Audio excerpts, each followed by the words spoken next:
ਤੇ ਆ ਕੇ ਤੇ ਮੇਰੇ ਨਾਲ ਬਦਤਮੀਜ਼ੀ ਕਰਨਾ ਸ਼ੁਰੂ ਕਰਤੀ। ਤੂੰ ਮੈਨੂੰ ਮਾਮੂ ਨੇ ਕਿਹਾ ਕਰ, ਮੈਂ ਤੂੰ ਛੋਟੀ ਜੀ ਸਾਂ ਜਦੋਂ ਦੀ ਮੇਰੀ ਤੇਰੇ ਤੇ ਨਜ਼ਰ ਏ। ਸਰ ਇਹ ਐਡੇ ਪਾਵਰਫੁਲ ਲੋਕ ਨੇ, ਕਤਲ ਕਰਕੇ ਤੇ ਇੰਜ ਪੀ ਜਾਂਦੇ ਨੇ ਜਿਵੇਂ ਪਾਣੀ ਪੀਵੀਦਾ। ਸਰ ਉਹ ਬਹੁਤ ਬਦਤਮੀਜ਼ ਸੀ, ਬਹੁਤ ਬਗੈਰਤ ਉਹਦੀ ਬੀਵੀ ਸੀ। ਮੈਨੂੰ ਇੰਨਾ ਮਾਰਦੀ ਕੁੱਟਦੀ ਸੀ ਤੇ ਬੱਚਾ ਇੰਜ ਜ਼ਾਇਆ ਕਰਦਾ ਸੀ, ਅੰਦਰ ਪੂਰਾ ਹੱਥ ਪਾ ਕੇ ਨਾ ਤੇ ਬੱਚਾ ਜ਼ਾਇਆ ਕਰ ਦਿੰਦਾ ਸੀ। ਜਿਹੜਾ ਬਲੀਡਿੰਗ ਨਹੀਂ ਸੀ ਨਾ ਹੁੰਦੀ, ਜਾਨ ਨਹੀਂ ਸੀ ਛੱਡਦਾ। ਤੇ ਅਗਰ ਮੈਂ ਉਹਦੀ ਗੱਲ ਮੰਨਦੀ ਨਹੀਂ ਸਾਂ ਨਾ ਤੇ ਮੈਨੂੰ ਨੰਗਿਆ ਕਰਕੇ ਤੇ ਸਰਦੀਆਂ 'ਚ ਬਾਹਰ ਖੜਾ ਕਰ ਦਿੰਦਾ ਸੀ। ਸੁਬਾਹ ਟਾਈਮ ਦੱਸਣੀ ਵੀ ਸਾਂ, ਇੰਨੇ ਨੀਲ ਪਏ ਹੁੰਦੇ ਸਨ, ਖੂਨ ਵਗਦੇ ਹੁੰਦੇ ਸਨ ਮੂੰਹ 'ਚੋਂ। ਉਹਨਾਂ ਨੂੰ ਦੱਸਦੀ ਵੀ ਸਾਂ ਤੇ ਉਹ ਕੋਈ ਐਸਾ ਨਹੀਂ ਸੀ ਕਰਦੇ ਕਿ ਇਹਦੇ ਨਾਲ ਕੀ ਹੋ ਰਿਹਾ। नाजिया 13 साल जुल्म सहती रही हैं, कैसे ये सब कुछ बर्दाश्त कर लिया? ਸਾਡੇ ਘਰ ਅਚਾਨਕ ਹੀ ਆਇਆ ਤੇ ਆ ਕੇ ਤੇ ਮੇਰੇ ਨਾਲ ਬਦਤਮੀਜ਼ੀ ਕਰਨਾ ਸ਼ੁਰੂ ਕਰਤੀ। ਤੂੰ ਮੈਨੂੰ ਮਾਮੂ ਨੇ ਕਿਹਾ ਕਰ, ਮੈਂ ਤੂੰ ਛੋਟੀ ਜੀ ਸਾਂ ਜਦੋਂ ਦੀ ਮੇਰੀ ਤੇਰੇ ਤੇ ਨਜ਼ਰ ਏ।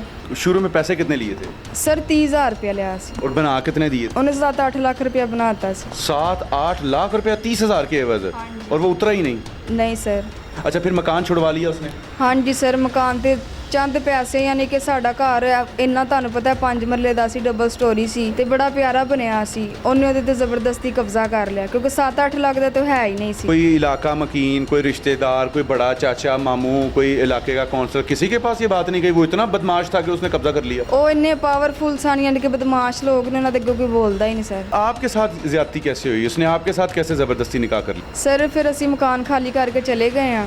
ਫਿਰ ਮੇਰੀ ਅੰਮੀ ਰਾਂ ਨੇ ਨਿਕਾਹ ਕਰਤਾ ਮੇਰੇ ਮਾਮੂ ਦੇ ਬੇਟੇ ਨਾਲ ਕਿ ਹੋ ਸਕਦਾ ਇਹਦੀ ਸ਼ਾਦੀ ਹੋਏਗੀ ਸਾਡੀ, ਫੇਰ ਹੀ ਜਾਨ ਛੱਡ ਦੇਗਾ।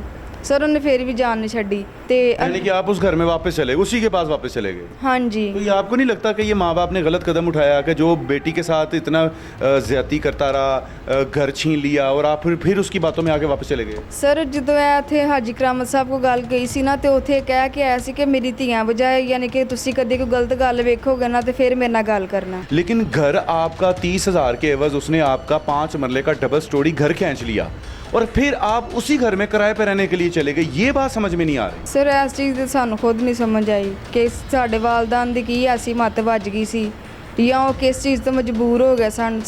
तो वालिद साहब ने नहीं देखा कि मेरी बेटी के साथ बदतमीज़ी कर रहा है, मैं ऐसे घर के ऊपर लानत भेजूँ, ऐसे शख्स के ऊपर लानत भेजूँ? मैं क्यों ऐसे शख्स के पास वापस जाऊँ जिसकी मेरी बेटी के ऊपर नज़र है, वो भी गंदी? ਸਰ ਜੋ ਯਕਦਮ ਐਸਾ ਰਿਐਕਟ ਕਰਦਾ ਸੀ ਕਿ ਸਾਰਿਆਂ ਨੂੰ ਇਹ ਲੱਗਦਾ ਸੀ ਕਿ ਮੈਂ ਗਲਤ ਕਹਿ ਰਹੀ ਹਾਂ। ਤੇ ਅੰਮੀ ਅੱਬੂ ਨੇ ਸੋਚਿਆ ਕਿ ਹੁਣ ਇਹਦੀ ਸ਼ਾਦੀ ਕਰਤੀ ਹੈ, ਹੋ ਸਕਦਾ ਕਿ ਹੁਣ ਐਸਾ ਕੋਈ ਕੰਮ ਨਾ करे। आज कौन सा ऐसा खौफ है जो आपका ख़त्म हो गया और आप चाहती हैं कि अब मैं इससे इंतकाम लूँ या इससे बदला लूँ और आपको इंसाफ मिलना चाहिए? ਉਦੋਂ ਭਾਈ 7-8 ਸਾਲ ਦਾ ਸੀ। ਮਾਸ਼ਾਅੱਲਾ ਹੁਣ ਮੇਰਾ ਭਾਈ ਜਵਾਨ ਹੈ, 22 ਸਾਲ ਦਾ ਹੋ ਗਿਆ।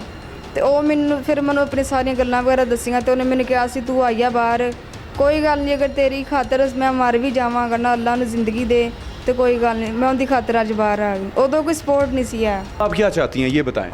ਮੈਂ ਇਹ ਚਾਹੁੰਦੀ ਹਾਂ ਕਿ ਇਹਨੂੰ ਐਸੀ ਸਜ਼ਾ ਮਿਲੇ ਕਿ ਸਾਰੀ ਜ਼ਿੰਦਗੀ ਜੇਲ੍ਹ ਦੇ ਵਿੱਚ ਜੇਲ੍ਹ ਦੀਆਂ ਰੋਟੀਆਂ ਖਾਏ। ਇਹਨੂੰ ਪਤਾ ਚੱਲੇ ਕਿ ਮੈਂ 13 ਸਾਲ ਕਿਸੇ ਨੂੰ ਕਿਵੇਂ ਬੰਦੀ ਬਣਾ ਕੇ ਰੱਖਿਆ ਸੀ। आपने नाजिया की गुफ्तगू सुनी, फ़ैसला आपकी अदालत में छोड़ते हैं। पाकिस्तान के इदारे इस वक्त नाजिया को कितना इंसाफ दिलवाएंगे? PTI हुकूमत जो कि इस वक्त इंसाफ की अलमदार है, इंसाफ के नाम पर वजूद में आई है, वो इसके हक़ में कितना खड़ी होती है ये तो वक्त ही बताएगा। फ़ैसला आपकी अदालत में छोड़ते हैं। इजाज़त दीजिए अपने मेज़बान अब्दुर्रहमान को। अल्लाह निगहबान।